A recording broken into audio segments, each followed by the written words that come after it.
Welcome to this Cinema 4D tutorial. I'm Jesse. In this tutorial, we will look at particles. Now, there are lots of different ways of creating particles in Cinema 4D, actually 3 to be exact. The first is File, Load Object Preset, and you go down a whole line of these submenus, so down to Studio, Simulation, Thing Particles, Presets, and eventually down to Emitters and all of this. But this is kind of presets. This is stuff made for you. I don't want to work with that. I want to create my own particles. Now, there are 2 ways of doing this.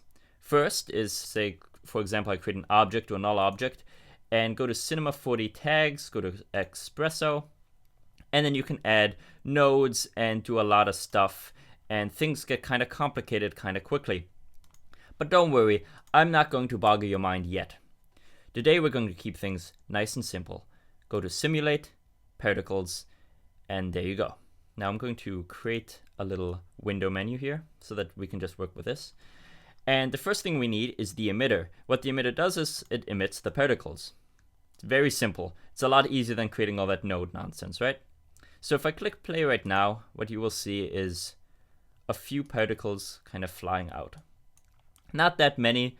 They're kind of constrained by this box shape, and they'll die after a certain point in time, but I won't tell you when. So let's just kind of work with these particles for now. So the first menu in the emitter is this particle right here. And the first things that you see is birth rate editor and renderer. What the birth rate is just how many particles are being created or birthed inside the emitter at each kind of specific time. So let's change this a little higher. I want a more dense emitter. So I'm going to make, whoops, not that many. 100 by 100. Well, 100 and 100 for both the editor and the renderer, excuse me. So you'll notice right away, lots more particles, 10 times as many actually. So visibility, obviously 100%. If you want to make smoke, which is kind of my goal, I've tried to make it before, it looks really cheesy, so you'll have to excuse me. But so visibility, you can kind of turn that down a little bit. Start emission and end emission or stop emission is simply when it starts and when it stops. So in this case, we have it starting at frame 0 and ending at frame 150. So let's just change our animation timeline to 150 so we get the entire output of this emitter. The seed is kind of the randomizer of it. It's kind of like if you've ever played Minecraft, the seed for the world generator, kind of that kind of thing. The lifetime, how long these particles will last. So even though the particle generator will stop emitting at frame 150, so let's go to 200 and just click play. So even though it will stop at 150, the particles will continue until frame 600. So you'll notice that they still exist. Let's not worry about this. We're only going to need maybe the first 100 frames anyway. So the other stuff is pretty straightforward. Rotation, and scale, do you want the particles to get bigger and everything, and the variation for all of these things. So if you want a variation for the lifetime, maybe 100%, and that means some particles will die maybe an inch away, some particles will last all the way to 600 frames. But let's not worry about this. Next is the emitter.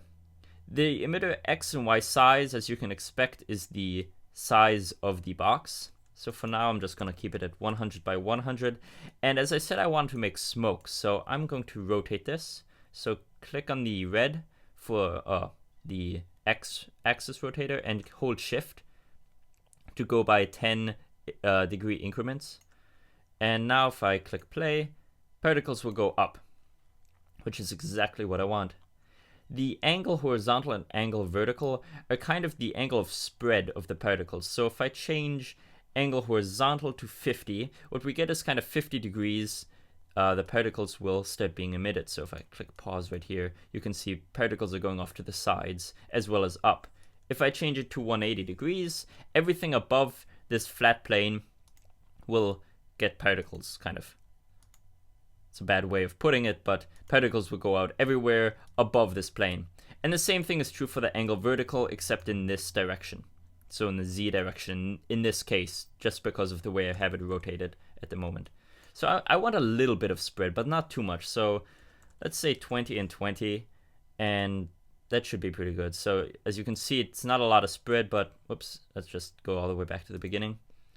It's not a lot of spread, but as we get further out here, you'll notice the particles lose the original shape of the square and become more free particles on their own. I liberated these particles. All right. So now we want to give these particles some life, so to speak. So to do this, I should say, we're going to use these effectors. I was about to say attractor simply because I was hovering over this. I'm not going to use the attractor, excuse me. I'm going to use the wind and the turbulence.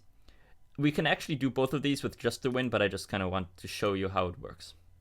So now we have wind and turbulence. If I click play, sometimes it reacts. As you can see right now, it automatically reacts. If it doesn't, all you have to do is go to emitter and click on this include box and drag your wind and turbulence into that. And make sure you change your mode from exclude to include. And now it will include both the wind and the turbulence. So as you can see, the wind is kind of strong. So let's start with the turbulence. What you get is the strength, the scale, frequency, and mode. You get acceleration, force, aerodynamic, wind. I felt that acceleration is pretty good. Basically, the further away it gets, the faster it gets, kind of thing. So just for an example of what turbulence can look like, let's change this strength and scale. And let's go all the way back to the beginning. And this is kind of crazy. This is like, imagine having these particles be emitted in a tub of water and you're just kind of swishing your hand around the water. So they're just kind of going all over the place. We don't want this much extremity. I want some wind, some turbulence, but not quite as much. So I'm going to drag this quite a bit down, and strength maybe 10 might work. I don't actually know. I'm just making up these numbers. So yeah, it gives us a little bit of bend, a little bit of variety. The wind, likewise, as I said, you could do both of this with just the wind. You'll notice the wind has its own turbulence. So the wind speed here, if I increase the wind speed, I didn't increase it that much, so let's change it to 50. We now have a gale and a lot of wind.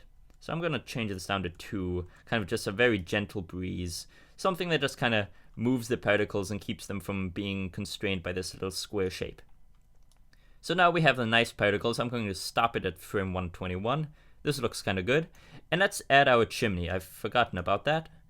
And I did say smoke, and all smoke needs a chimney. So I'll just kind of estimate all of this and make the cube editable. Select faces mode and I for inner extrude and D for extrude. And there we go. We've got our chimney. And now let's go back into object mode and drag this up a bit. And there. Now if I render this, we have everything except the smoke. I got you there. So to render the actual smoke, what you need is an object to be rendered. So what I'm saying by that is basically pick any of these objects, or create your own for that matter. And for this purpose, I'm going to use a couple. So I'm going to start with the sphere. Again, I can't talk sometimes. And let's scale the sphere all the way down. And to render it, all you have to do is put it into the emitter. And now if you click play, nothing happens. But I'm just teasing with you, because something does happen. If you render it right now, the sphere will take the place of all these particles and look kind of strange and kind of creepy, but that happens. Alright, but I did promise you smoke, so I'm going to try my best to make the cheesy smoke. So to do this, you create a material, and I'm not going to go into anything complicated. Just add transparency, add fog, remove the specular, and let's change the color, make it a little darker. Change the transparency, make it a little darker, and maybe change the transparency to about 98%. I found that if you put it down too much, it'll make it kind of go away too quickly. Fog. So, and let's put the fog down and also make the fog kind of dark. There we go. Alright, and now let's add this to the sphere. Every time I've tried doing this, it's come out as a different result, so let's just see how this looks. Well, doesn't look terrible, but doesn't look great either. So yeah, again, just kind of change the colors of everything and play around with this and that. And Cinema 4D isn't really made as a particle simulator. I will put that out there. So you're not going to get the most realistic particles, but this is our smoke, and obviously it looks kind of weak in the sense that there are a lot of empty spaces here. So to fix this, simply change the particle. Let's maybe triple that, 300 by 300, and click play again. And then we get a lot more particles, and I'll stop around here. And so a lot thicker smoke. Let me continue a bit further. All right. Now, you don't only have to use a sphere. So for example, if I use a plane, now this is something that you'll probably see in video games a lot. I'm just going to decrease the size of the plane and rotate it. What this is for example, in video games, and I'm going to drag the sphere out of there so it doesn't affect the sphere, and render this. What we see now is a lot of little planes, and if this strikes you similar to video games, yeah, that's because they do that kind of thing in video games. Also, like, blades of grass will a lot of times be just kind of polygon planes. I lost the word again. But what you'll notice in video games, just to kind of save render time, what they do is have planes with the texture of maybe fire or smoke on it, and then the game will render that plane to face you whatever direction you're pointing at, so it always looks like a nice smoke, even though it's actually just planes. Of course, nowadays they've got all types of fancy technology. But then again, this is basically all. You can even stack the objects. So if I render now, you'll see some spheres, and you can get really exotic, create a figure, put this in here. This is going to look terrible, and it's going to take a while to render, and you got yourself a lot of mannequins.